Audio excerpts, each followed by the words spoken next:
కళ్యాణ మండపం గత 15 సంవత్సరాలుగా పూర్తి కాకపోవడంతో పూర్తిగా నిరుపయోగంగా మారిందని సిపిఎం పశ్చిమ నగర కార్యదర్శి బోయి సత్యబాబు ఆవేదన వ్యక్తం చేశారు. నిర్లక్ష్యానికి గురైన ఈ మండపం ప్రస్తుతం అసాంఘిక శక్తులకు అడ్డాగా మారిందని ఆయన విమర్శించారు. వెంటనే కళ్యాణ మండప నిర్మాణాన్ని పూర్తి చేసి ఈ ప్రాంత అభివృద్ధి కోసం పశ్చిమ నగర ఎమ్మెల్యే చొరవ చూపాలని డిమాండ్ చేశారు.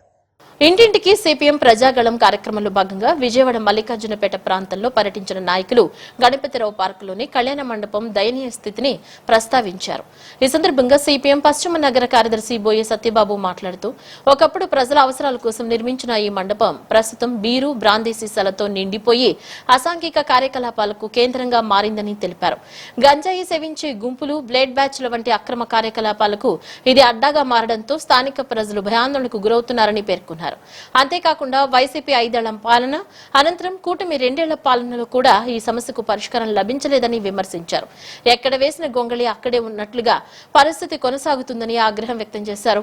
తక్షణమే ఈ పార్కుకు ప్రహరీ గోడ గేటు ఏర్పాటు చేసి అసాంఘిక శక్తుల ప్రవేశాన్ని అడ్డుకోవాలని మున్సిపల్ కమిషనర్ ను కోరారు. ఈ కార్యక్రమంలో సిఐటియు నాయకులు వి సాములు, ఎస్ సుబ్బారావు, చిన్న రవి తదితరులు పాల్గొన్నారు. విజయవాడ నగరపాలక సంస్థ మన మల్లికార్జునపేట ఏరియా 38వ డివిజన్ ఈ ప్రాంతంలో ఉన్నాం. ఇక్కడ గణపతిరావు పార్క్ అనే గతంలో ఉండేది. ఈ పార్కులో సుమారు 15 సంవత్సరాల క్రితం ఇక్కడ ఉన్న కొండ ప్రాంత ప్రజలందరికీ, అలాగే బ్రాహ్మణ వీధిలో ఉన్నటువంటి సామాన్య మధ్యతరగతి ప్రజలందరికీ ఇక్కడ కమ్యూనిటీ హాల్ నిర్మాణం కోసం పెట్టుంది. ఇప్పటికీ 15 ఏళ్ళు అవుతుంది. 15 ఏళ్ళు అవుతున్న ఈ కమ్యూనిటీ హాల్ పరిస్థితి చూస్తే ఇక్కడ లోపల మరి గాంధీ సీసాలు, నీరు బాటలు, గాంధీ బాటలు ఇలాగా ఉన్న పరిస్థితి. ఈ శిలాఫలకం అంటే ఇక్కడ ఉన్నటువంటి కళ్యాణ మండపం పైన 2024 11 మార్చి 40 లక్షల వ్యయంతో పైన రేకుల షెడ్డు నిర్మాణం కోసం శిలాఫలకం కూడా వేసింది. అంటే షెడ్డు నిర్మాణం జరగల, కట్టిన కళ్యాణ మండపం పూర్తి కాల.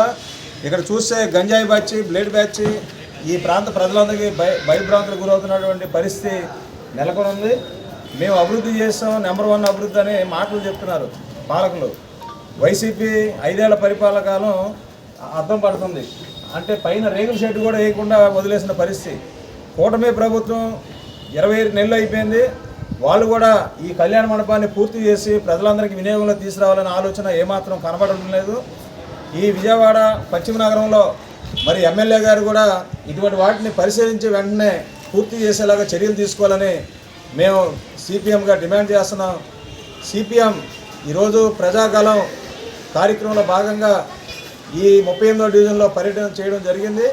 కొండ ప్రాంతంలో పాడైపోయిన మెట్లు, కాలువలు, రిపేర్లు, రిటైనింగ్ వాల్స్ ప్రమాదంగా ఉన్నటివి, అలాగే బండరాలు జారి పడుతున్న కోరి ప్రాంతం, అలాగే ఈ ప్రాంతంలో ప్రజలందరికీ పార్కింగ్ ప్లేస్ సమస్య, ఇవన్నీ కూడా ఈరోజు మల్లికార్జునపేట ఉప్రవాగు ప్రాంతంలో ఉన్న పరిస్థితులు. కాబట్టి వీటి మీద మున్సిపల్ కమిషనర్ గారు, అలాగే ఇక్కడ ఉన్నటువంటి ఎమ్మెల్యే గారు, ప్రభుత్వం తక్షణమే స్పందించి ప్రజలకి వినియోగించే విధంగా చర్యలు తీసుకోవాలని డిమాండ్ చేస్తూ ఈ ఖాళీ స్థలాన్ని మరి ఇక్కడ ఉన్నటువంటి విద్యార్థులకు ఆట స్థలంగా, క్రీడా స్థలంగా కూడా అభివృద్ధి చేసి వారి యొక్క ఆరోగ్యాలకి భరోసా ఇచ్చే విధంగా చర్యలు తీసుకోవాలని డిమాండ్ చేస్తున్నాం. సోషల్ మీడియా కేసులు కింగ్ పిన్ అంటూ విచారణ చేయడం హాస్యాస్పదమని వైసీపీ లీగల్ సెల్ రాష్ట్ర అధ్యక్షుడు ఎం మనోహర్ రెడ్డి విమర్శించారు.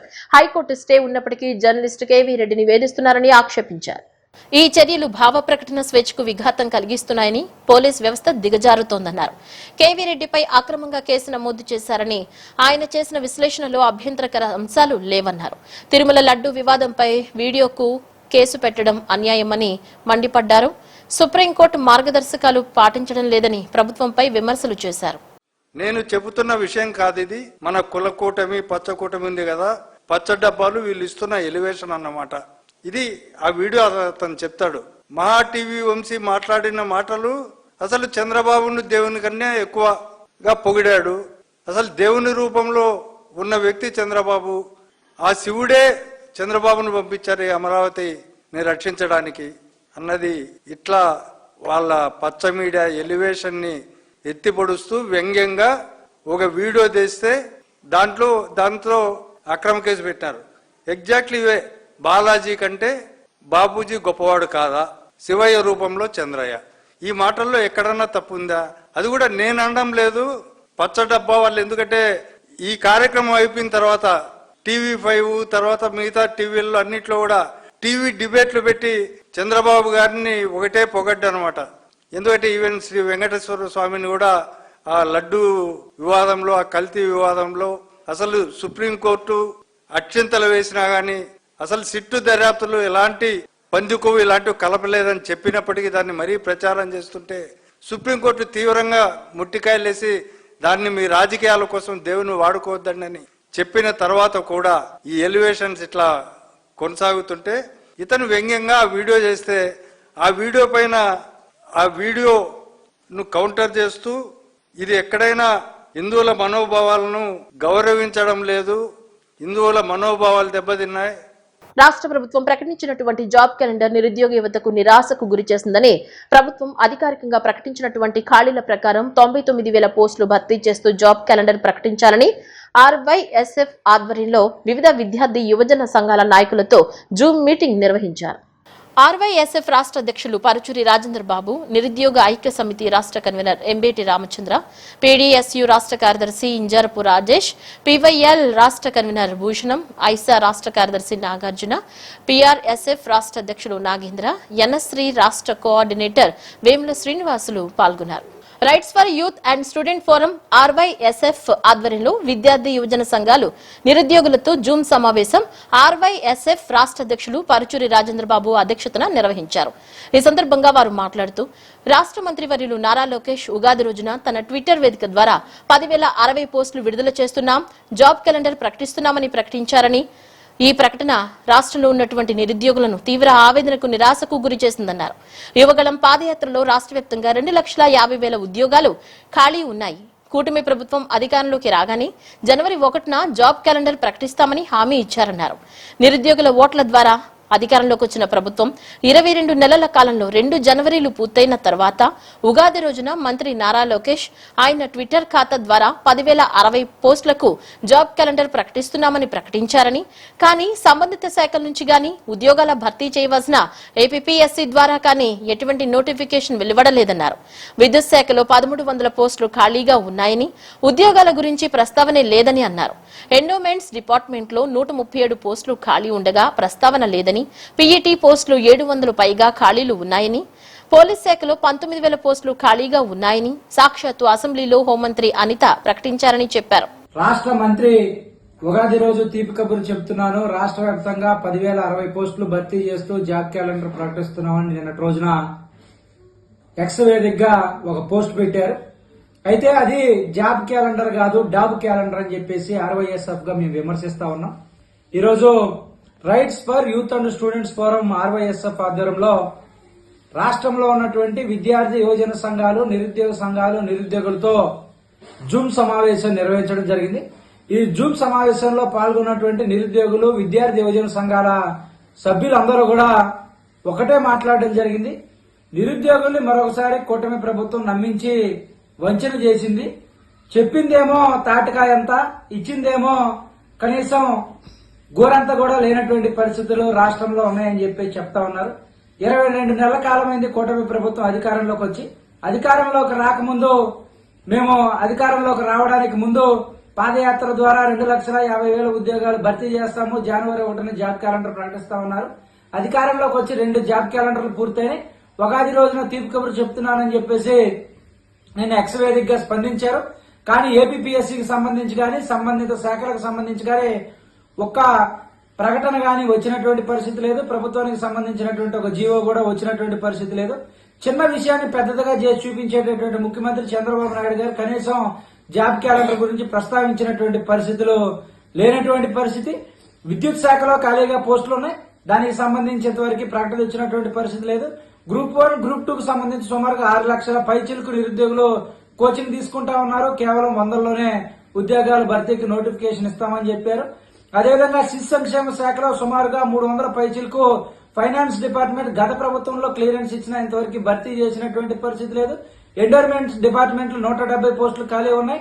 అదేవిధంగా వ్యవసాయ శాఖలో 134 పోస్టులు పైచిలకు ఆఫీసర్ పోస్టులు ఖాళీగా ఉన్నాయి. వీటికి సంబంధించి ఏ రకమైనటువంటి నోటిఫికేషన్లు ఇప్పటికే నిరుద్యోగులందరూ కూడా కోచింగ్ సెంటర్లో మగ్గిపోతున్నటువంటి నేపథ్యంలో ఈ నిరుద్యోగులందరికీ న్యాయం చేయాలని రాష్ట్ర ప్రభుత్వం శ్రీనిధి పోర్టల్లో ఇచ్చినటువంటి ప్రకారం 99,000 పోస్టులు భర్తీ చేసేటువంటి పద్ధతిలో రీనోటిఫికేషన్ విడుదల చేయాలని, అదేవిధంగా ఎన్నికల్లో ఇచ్చినటువంటి హామీ ప్రకారం జాబ్ క్యాలెండర్ లోనే నోటిఫికేషన్ ఎప్పుడు విడుదల చేస్తారు, పరీక్ష ఎప్పుడు పెడతారు, అదేవిధంగా రిజల్ట్ ఎప్పుడు వస్తుంది, ఇంటర్వ్యూ లెటర్స్ ఎప్పుడు ఇస్తారు, ఇంటర్వ్యూ ఎప్పుడు జరుగుతుంది అనేటువంటి విషయాలు పూర్తిగా తెలియజేస్తూ ఒక షెడ్యూల్ విడుదల చేయాలని చెప్పేసి మేము ఆర్వైఎస్ఎఫ్ గా కోరుతా ఉన్నాం. మాజీ మంత్రి వెల్లంపల్లి శ్రీనివాసరావుపై కూటమి మాజీ కార్పొరేటర్లు చేసిన వ్యాఖ్యలను వైసీపీ రాష్ట్ర సహాయ కార్యదర్శి షేక్ హయత్ షరీఫ్ తీవ్రంగా ఖండించారు. పార్టీ ఫిరాయింపులు చేసి ఇలాంటి వ్యాఖ్యలు చేయడం సిగ్గుచేటని ఆయన మండిపడ్డారు.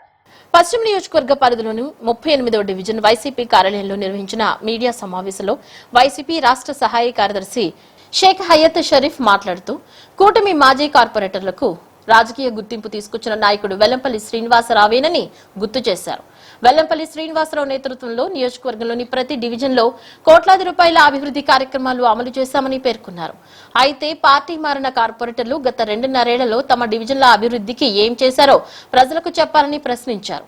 గతంలో జరిగిన అభివృద్ధిపై బహిరంగ చర్చకు రావాలని సవాల్ విసిన షరీఫ్ మరోసారి అప్రజాస్వామ్య ఆరోపణలు చేస్తూ అవాకులు చెవాకులు మాట్లాడితే సహించబోమని హెచ్చరించారు. మొన్న పదవి విరమణ చేసిన ప్రతి ఒక్క కార్పొరేటర్కి కూడా 5 ఏళ్లు పూర్తి చేసుకున్నందుకు ప్రతి ఒక్కరికి కూడా పేరు పేరు మేము అందరం కూడా అభినందనలు తెలియజేస్తున్నాం. అదేవిధంగా మొన్న 3 రోజుల కిందట కూటమి కార్పొరేటర్లు ఎవరైతే పార్టీలు ఫిరాయింపులు చేసి కూటమి ప్రభుత్వంలో చేరారో వారిలో కొందరు మా వెల్లంపల్లి శ్రీనివాసరావు గారు అదేవిధంగా మాజీ మంత్రివర్యుల మీద అనేక అవాక చవాకులు రేపుతున్నారు. అది సరైన పద్ధతి కాదు. ఎందుకంటే మీకంటూ ఒక గుర్తింపు కలిగించి మీకు సీట్లు ఇచ్చి గెలిపించి ఎంతో కష్టపడి మీకంటూ ఒక దిశ నిర్దేశించి ఒక గుర్తింపు తెచ్చిన వ్యక్తి మీద మీరు ఈ విధంగా మాట్లాడటం అనేది సరైన పద్ధతి కాదు. మా వైఎస్ఆర్ కాంగ్రెస్ పార్టీ తరఫున మేమందరం కూడా మీకు చివరిసారిగా హెచ్చరిస్తున్నాం. ఇది సరైన పద్ధతి కాదు. మీ పద్ధతి మార్చుకోవాలని చెప్పి మేము కోరుకుంటున్నాం మిమ్మల్ని. అదేవిధంగా మీకు ఏ విధంగా అయినా సరే మీరు పార్టీ మారి 20 నెలలు అవుతుంది. ఈ 20 నెలల్లో మీరు చేసిన అభివృద్ధి ఎంతో ప్రజల ముందుకు పెడదాం. అదేవిధంగా మా మంత్రివారు వెల్లంపల్లి శ్రీనివాస్ గారి ఆధ్వర్యంలో మీరు డివిజన్లో ఎంతవరకు అభివృద్ధి చేశారనే దాన్ని డిబేట్లో పెట్టుకోవడానికి మేము సిద్ధంగా ఉన్నాం. అంతే తప్ప మీరు ఏదో ఇప్పుడు పార్టీ మారి మీ నాయకులు మీ పార్టీలో మీకు గుర్తింపు రావట్లేదని చెప్పి మీరు నోటికి వచ్చినట్టు మా వెల్లంపల్లి శ్రీనివాస్ గారిని అనటం కానీ మా పార్టీని కానీ కించపరచడం కానీ సరైన పద్ధతి కాదు. ఇది ఒడ్డెక్కాక తెప్పతగలేసే అలవాట్లు మీకు వచ్చినట్టు మీ పార్టీకి వచ్చినట్టు మీకు అదే అలవాట్లు అబ్బినట్టు ఉన్నాయి. అది కరెక్ట్ అయిన పద్ధతి కాదు. దయచేసి ఆ పద్ధతిని మార్చుకోవాలని చెప్పి వైఎస్ఆర్ కాంగ్రెస్ పార్టీ తరఫున మేము అందరం కోరుకుంటున్నాం. అదేవిధంగా వైఎస్ఆర్ కాంగ్రెస్ పార్టీ టికెట్ తీసుకొని అధికారం పోగానే కూటమి ప్రభుత్వంలోకి వెళ్ళి ఆ యొక్క కండువా కప్పుకొని పరిపాలిస్తున్న కార్పొరేటర్లకు కూడా ప్రత్యేకమైన శుభాకాంక్షలు తెలియజేస్తున్నాం. ఎందుకంటే మీరు ప్రెస్ మీట్ పెట్టి నేను ఈ యొక్క కూటమిలోకి వచ్చిన తర్వాత నేను ఇన్ని సేవా కార్యక్రమాలు చేశాను, డివిజన్లో ఇన్ని శంకుస్థాపనలు చేయించి పరిపాలన చేశానని చెప్పకుండా వెల్లంపల్లి శ్రీనివాసరావు గారు పార్టీలు మారుతూనే ఉంటారు. వెల్లంపల్లి శ్రీనివాసరావు గారు మమ్మల్ని ఆ విధంగా చూసేవాళ్ళు ఈ విధంగా చూసేవాళ్ళని చెప్పుకునే పరిస్థితిలో మీరు ఉన్నారు. వెల్లంపల్లి శ్రీనివాసరావు గారితో 18 సంవత్సరాలు 15 సంవత్సరాలు పరిపాలించిన వ్యక్తులు, ఆయనతో జర్నీ చేసిన వ్యక్తులు మీరు.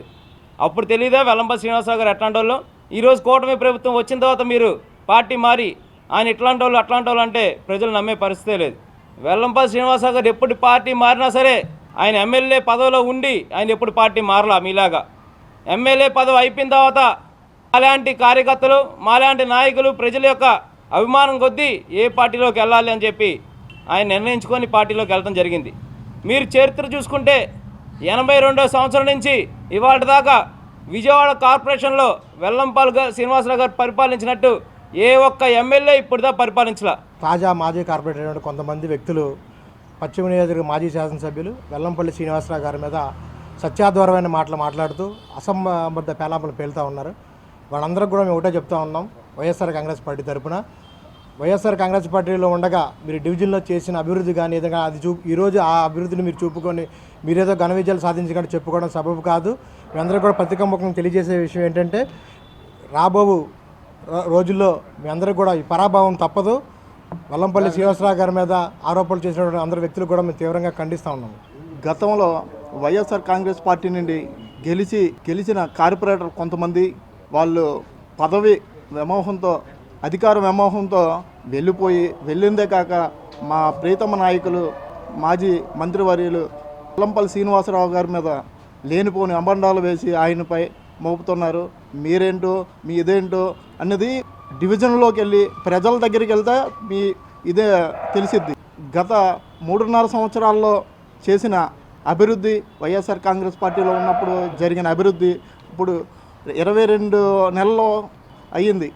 కూటమి ప్రభుత్వం వచ్చి మీరు అధికార వ్యామోహంతో వెళ్ళి ఈ 22 నెలల్లో ఏం చేశారనేది ఒకసారి ప్రజల్లోకి వెళ్ళి అడిగితే మీ ఇదనేది తెలిసిద్ది. అంతేగాని నోటికి వచ్చినట్టు మాట్లాడితే ఇక్కడ వైఎస్ఆర్ కాంగ్రెస్ పార్టీ పశ్చిమ నియోజకవర్గంలో ఎటువంటి కార్యకర్త నాయకులు వెల్లంపల్లి శ్రీనివాసరావు గారి మీద మాట పడితే ఒప్పుకునేదే లేదు.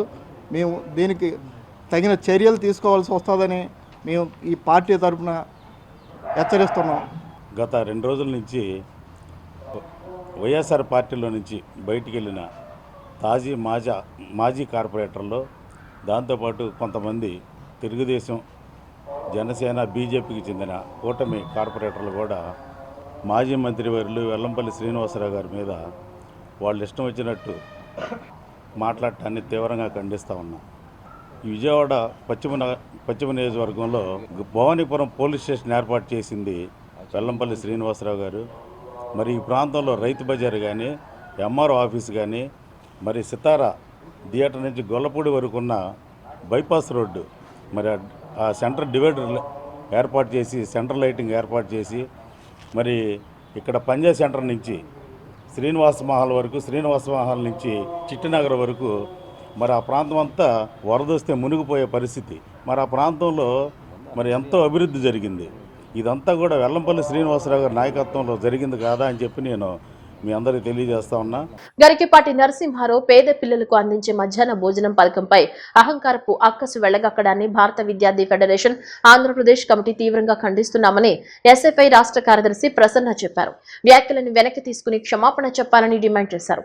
ప్రవచనాల పేరుతో పిల్లలకు అందిస్తున్న మధ్యాహ్న భోజన పథకంపై ఇష్టం వచ్చినట్లు మాట్లాడడం అమానవీయమని, పిల్లలు కేవలం కోడిగుడ్డి కోసమే బడికొస్తున్నారని, చదువు మిథ్య అయిపోయిందని అనటం పేద విద్యార్థుల ఆత్మగౌరవాన్ని దెబ్బతీయడమేనన్నారు. మధ్యాహ్న భోజనం పిల్లలు బడికి వచ్చేందుకు, డ్రెస్ అవుట్ తగ్గేందుకు దోహదపడిందని అనేక అంతర్జాతీయ అధ్యయనాలు చెప్తున్నాయన్నారు. గరికపాటి నరసింహారావు గారు ప్రభుత్వ పాఠశాలలో చదువుకునేటువంటి పేద విద్యార్థుల పట్ల అమానవీయంగా మాటలు మాట్లాడారు. వెంటనే ఆ మాటల్ని, వ్యాఖ్యలను వెనక్కి తీసుకోవాలని ఎస్ఎఫ్ఐ డిమాండ్ చేస్తూ ఉంది. ఈరోజు ప్రభుత్వ పాఠశాలల్లో మధ్యాహ్న భోజన పథకం ఎన్నో లక్షల మందికి తోడ్పాటును అందించింది. బడి మధ్యలోనే ఆపేసేటువంటి అనేక మంది, వేలాది మంది విద్యార్థుల్ని బడిలో కూర్చోబెట్టినటువంటి పథకం మధ్యాహ్న భోజన పథకం. అటువంటి మధ్యాహ్న భోజన పథకాన్ని కించపరిచే విధంగా, పిల్లల ఆహారాన్ని దూషించే విధంగా చాలా తీవ్రంగా ఆయన ఆ పథకాన్ని వ్యతిరేకిస్తూ మాట్లాడారు. దీన్ని ఎస్ఎఫ్ఐ తీవ్రంగా ఖండిస్తూ ఉంది. ఈరోజు మధ్యాహ్న భోజనం పథకం ఉంది కాబట్టి కొన్ని లక్షల మంది పిల్లలు ఈరోజు బడిలో చదువుకుంటా ఉన్నారు. దానిలో పెట్టేటువంటి పౌష్టికాహారం ఈరోజు గుడ్డుగా ఉంటుంది. ఆ గుడ్డుని గాడిద గుడ్డు అనేటువంటి ప్రస్తావించారు. పిల్లలు ఏం తినాలో, ఎలా తినాలో, ఎలా ఉండాలో నిర్ణయించుకునేటువంటి హక్కు ఎవరికి వాళ్ళకు ఉంటుంది. మీ ఇంట్లో ఏం తినాలో నిర్ణయించుకునేటువంటి హక్కు వాళ్ళకు ఉంటుంది. మా ఇంట్లో మేమేం తినాలో నిర్ణయించే దానికి మీరెవరని ఈరోజు మేము ప్రశ్నిస్తా ఉన్నాం. గుడ్డు, గాడిద గుడ్డు అని ఈరోజు దాన్ని కించపరచడం. అట్లాగే ఈ పాఠ్య పుస్తకాలు ఇస్తున్నారు, మధ్యాహ్న భోజన పథకం ఇస్తున్నారు, అనేక రకాలైనటువంటి పథకాలన్నింటినీ అమలు చేస్తూ ఉన్నారు. పాఠశాలల్లోకి విద్యార్థులందరూ శోభనం పెళ్లి కొడుకులాగా వస్తారని విద్యార్థుల్ని అత్యంత మానవీయంగా మాట్లాడడం అంటే ఏమైనా ఇంగిత జ్ఞానం ఏమైనా ఉందా? గరికపాటి నరసింహరావు గారిని మేము అడుగుతా ఉన్నాం. ఇదేనా మీ జ్ఞానం అని అడుగుతా ఉన్నాం, ఇదేనా మీ పాండిత్యం అని అడుగుతా ఉన్నాం. అందుకని విద్యార్థుల్ని కించపరిచే విధంగా, పేద పిల్లలకి మధ్యాహ్న భోజన పథకాన్ని తగ్గించే విధంగా ఈరోజు మాట్లాడినటువంటి గరికపాటి నరసింహరావు గారి వ్యాఖ్యలు వెనక్కి తీసుకోవాలి. పేద పిల్లల్ని కించపరిచారు, వారి మీద క్షమాపణ కోరాలని కూడా ఈ సందర్భంగా మేము డిమాండ్ చేస్తున్నాం. బులెటిన్ ముగించే ముందు హెడ్లైన్స్ మరోసారి.